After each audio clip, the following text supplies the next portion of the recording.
Hello and welcome to part 4, and today we're going to talk about more in detail reprogramming, I can't even say the word, reprogramming your brain.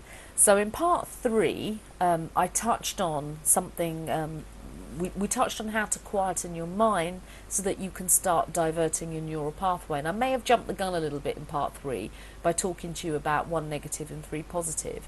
So this is something that we're going to elaborate more on now. So basically what we're doing now is a bit of a recap on everything that we've learned in parts 1 to 3, as well as give you an extra tool for you to be able to convert yucky feelings into lovely feelings. So let's go.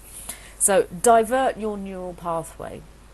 It's important, as we talked about before, to learn how to divert our neural pathways, because we're reprogramming our way of thinking by diverting where that energy is going.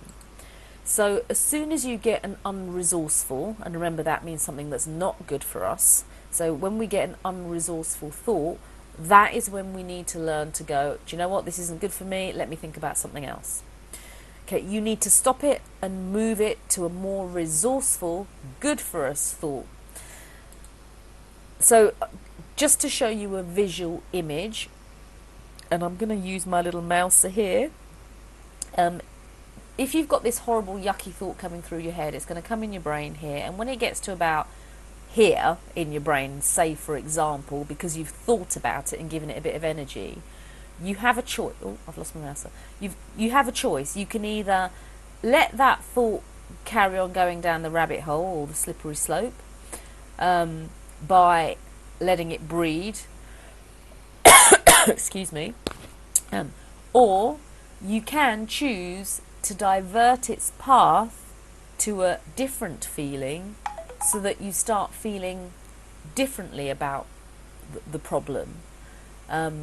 And this is where we learn how to quieten the mind. It's the same principle, really. When you're quietening the mind, what you're doing is that the thought is coming in, and before it de-stresses you, or stresses you, sorry, you allow the thought to come out of your head by putting it in the whirlwind. So you come into a state of peace, and you can divert yourself to a normal feeling. So I hope this chart kind of shows you what's going on in your head, that what you're doing in effect is stopping yourself going down this very strong route and allowing yourself to either come away from all your thoughts and detach, or you transfer the negative thought to something that's more resourceful for you. Okay, so how and why do you need to do this? Okay, well, thoughts breed. If you have one negative thought, generally it leads on to another and another and another. When I do my presentations out for British dressage, British show jumping, and all the other people that I go and see, I have this wonderful chart that I drew, which was basically sheep, and how, you know, if one black sheep becomes into the herd, so unfortunately the little black sheep was the negative thought, and if that breeds, then you're going to have like more black sheep that are very undesirable if you're a sheep farmer that needs white sheep to create white wool. So it's, if you think of it as a visual image like that, it might help you a little bit more. But we have to divert the process so that we don't fall down this rabbit hole of negativity. And that's, you know, something that's really important, because when you think about it, the more negative thoughts you have, the worse it makes you become and the worse it makes you feel. And we'll touch on that in a bit. But the real reason is, feeling negative, what does that really do for us? It doesn't really do anything for us. It makes us feel worse about situations or even ourselves. So it's not of any benefit to us. So there is no reason for us to hold on to it. So how can we divert our thought, divert the neural pathway? So we need to be aware of our thoughts. We don't need to give them energy, but we need to be aware of whether they are negative or positive, resourceful or unresourceful, good for us or bad for us. So what we need to do is we need to come from a place of gratitude.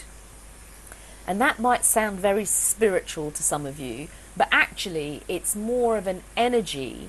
And remember, when you're coming from a place of gratitude, and you even say the word gratitude, how does it, I like saying that word, gratitude, how does it make you think?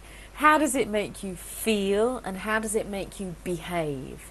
The word in itself makes you think grateful, makes you think energized, makes you feel good because you're doing something good.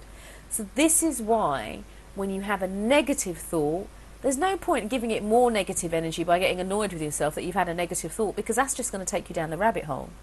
So we're going to switch it. We're going to say, do you know what? We've had a negative thought. Thank you for that. And we say thank you because thank you puts us in a state of gratitude and changes our energy. And then what we do is something even more magical. We replace that one negative thought that we have given gratitude to, and we say thank you for giving me that thought, because now I can do 3 positive thoughts that's going to change my state, change my neural pathway, and I'm teaching myself something.